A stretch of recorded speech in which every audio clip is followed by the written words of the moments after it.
Hello and welcome to Walk the Talk. I am Shekhar Gupta and my guest today, Professor Muhammad Yunus. Everybody knows he's a Nobel laureate, but what is not known sufficiently is how many lives he has touched, lives of how many poor he has touched, not just in Bangladesh, but around the world. He's reached out to many countries, and where he hasn't, his ideas have. So today we found you, Professor Yunus, in a place where you had to find time for me. Thank you very much. Such a privilege to have you on Walk the Talk. Wonderful to be here. Everybody knows about your journey. Are there lessons that you've learned? Are there surprises that you've had in your journey? Lots of surprises as we went along, lots of lessons that we learned. I got into it without any plan, without any kind of pre-thought. I was pushed into the situation because of the circumstances where I was in. Because of the plight of your country. Absolutely. And you were overseas in 1971. I was teaching in the United States. I did my PhD and I started teaching Just there. about 31 years old. That's about that. In 71, I was 31. Right. Then when Bangladesh became independent, I decided to quit my job and come back and be in Bangladesh. So I did. I came back. Idealism. I don't know, but maybe just a homesickness or something you can call. But I wanted to be back in Bangladesh. That's very clear. I didn't have any hesitation. And I started teaching in Bangladesh. And that's when I saw situation deteriorating. All the excitement about having an independent country and all this kind of dying away because of the terrible situation that we are faced with, even a famine back in 1974. Then I was trying to see what am I doing? What am I teaching this economics for? Does it mean anything to anybody? Because if people die like this of hunger, and you saw them dying? So everywhere in Bangladesh, you could see it on the road. You can see it in stations and bus stations, wherever you used to go. So that was a kind of shocking experience in Bangladesh. And shocking for me, particularly because I'm teaching economics. I thought, forget about all those formal economics. Why don't I just go out, be with people, and see if I can be of some help to anybody, and some use to anybody. So luckily, the university where I was teaching, this is located right next to the villages. So I can just walk out of the campus and I be in the village. So I thought, why don't I go in the village every day and be with the people and see what I can do. Your hometown is Chittagong, though? My hometown is Chittagong, and the university that I was teaching was Chittagong University. Yeah, right. So it was easy for me, I can do that. So I did a lot of little things. I had no plan, I had no idea what I should do. But I said, as it comes, I'll see how it can be done. And I did little thing here, little thing there. Then I see loan sharking in the village. Right. Tiny loans given to people, and they grab everything that poor people have. And it looks so ugly when you are so close to them, seeing every day. It's not reading about it. You're Mahajan, as we say in Mahajan. Yes, in Bangla also we call the Mahajan, yeah. So the Mahajan is a very strong thing, the operation in the village.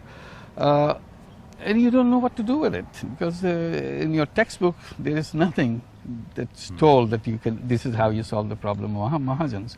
And it's not in Chittagong, it's all over Bangladesh. It's not in Econ 101. Yeah, exactly. It's nothing in Econ 101 or anything higher than that also. So I thought there's no solution to that. Then idea came, of course I can do something, for few people at least. Why don't I lend the money myself? If I lend the money, people can come to me and they don't have to go to the loan shark. So all the problems related to loan shark will be over, because I'm not a loan shark. I'm not going to take away everything they got. All I want to do is to give the money so that they can carry on with their life.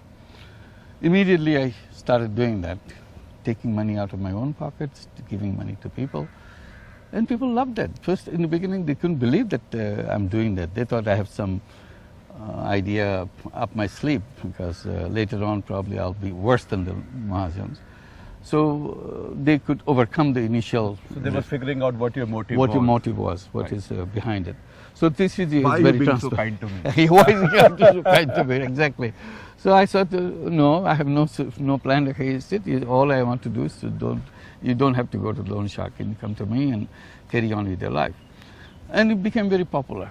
As it became more popular, I was giving out merrily all the money that I had. And I liked it, I enjoyed it, because I could see that I could solve the problem which right in front of me. I don't know whether Did they this give is... the money back? Oh yeah, they were paying the money back, and I was very excited about it. And then after a few months, I was running out of my money. So I thought, what happens if I stop giving them? This is the collapse of the whole thing. And I thought I should go to the bank, get the bank interested to do the job. It's not my job. Why am I doing it? So I went to the bank, and bank said, no, it cannot be done. Bank doesn't lend money to poor people. So it became a big struggle between me and the banks. And they will not agree. I talked to the senior officials, high officials of the banking system. Everybody gave me the same answer. Bank cannot help that. Then I was very frustrated. It's working, people are paying back, and they're happy, the loan sharks are tackled. And I came up with another idea. I came up with saying, why don't you accept me as a guarantor? I can be your guarantor. You as a guarantor. Me as a personal guarantor, I'll just sign the documents and say if they don't pay, I'll pay. It was not easy for the banks to accept right away. What is it trying to do? So why should she be the guarantor? And what will we get from this poor professor? Exactly, how much money he can get. Right. So they were not very happy with it. But ultimately, after several months, they thought I was becoming a nuisance for them because I'm shouting, I'm screaming and talking about how bad the banks are, not lending money to poor people. So maybe they thought one way to do that is to agree with my proposal. And sure enough, it will fail, so he will not talk about it anymore. So they agreed. I was very happy that finally I could open the door for the banks. And then signing papers and giving money to people. And it grew. As it grew, banks became very concerned. This is going to collapse anyway, but with big money. So they become very reluctant to give more money. Then I said, forget about it. Why don't I create a bank? I know everything now. It works. People can pay back, people benefit from it, and I fight the loan sharks. It's a tremendous help for the poor people. And it took several years to get it done because I need the government permission, the license, and so on. Finally, in 1983, we became a bank. We started in 1976. How did the loan sharks fight back? I'm sure they were looking at you with a great deal of suspicion. Yes, they were very suspicious. In the beginning, they thought soon it will be over. It was not over, it was growing. So they became concerned. But luckily in Bangladesh, Mahajans or loan sharks, they don't do their business in an open way. Right. There is always very hidden things because of the Muslim religion. Right. Because religion doesn't accept that kind of thing. Giving money out on interest is so, haram. Haram, yeah. So they don't want to be shown. It's usually a very pious looking person who does this thing. That's what money has to do. So they couldn't attack me directly because they get identified that way. So they started spreading rumors, all kinds of horrible rumors. What was the worst? Worst is if you take money, you know who these people are?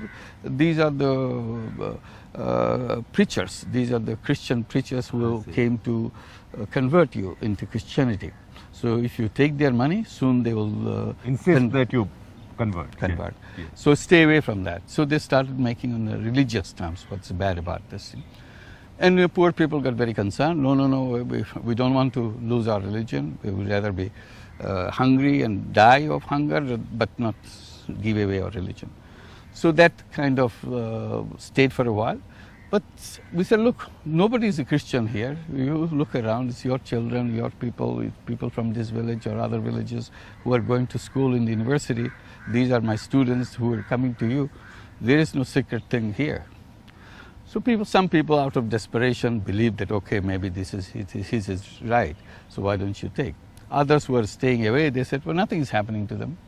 So why don't I go and take the money myself? So they started coming in. So those rumors didn't do the damage as much as they expected. Right. So anyway, they did this in a rumor kind of thing. There are many other rumors about it. But people see that. Tell us the more colorful ones.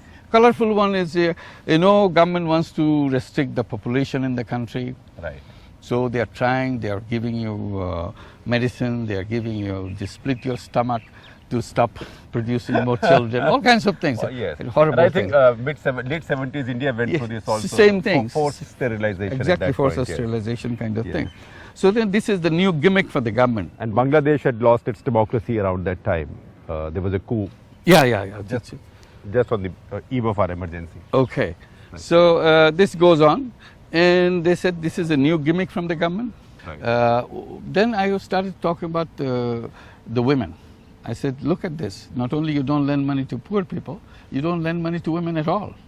They said, no, this is not true. Then I showed that not even 1% of the borrowers from all banks happen to be women. I said, something wrong in your system. They said, no, they don't come to us. I said, no, they come to you, but you have your rules so screwed up. When I began, I wanted to make sure half the borrowers in my program are women. So this is the beginning of it.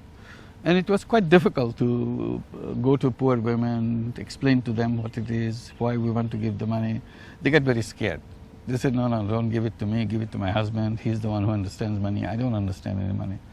So it became a big struggle with I brought the women students with me to talk to them because they will not talk to me because I'm a man.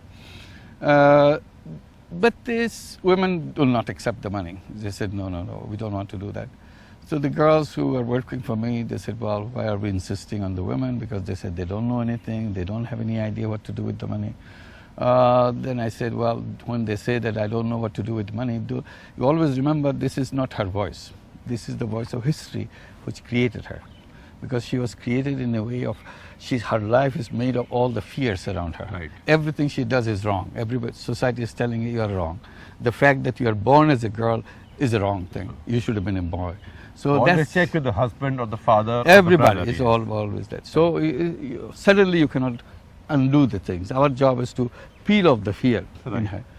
You go back again and again, overcome the fears, and someday she will come out of those fears and may say, maybe I should try. And that's what the beginning of the whole thing will make. It took us 6 years from the beginning to come to that 50-50 level. Then we saw money going to the family through women brought so much more benefit to the family than money going to the family through men. Women took care of the money very well. They knew exactly what they wanted to do. Men also drink and gamble. And also they have ego issues, weddings. You know that. So, Right. so we focused on women. So as a result, we became 60%, 70%, now 97% women in the bank. We have 8.5 million borrowers in Grameen Bank right now, mostly women. And then we create the bank which is owned by the borrowers. So it became a bank owned by poor women.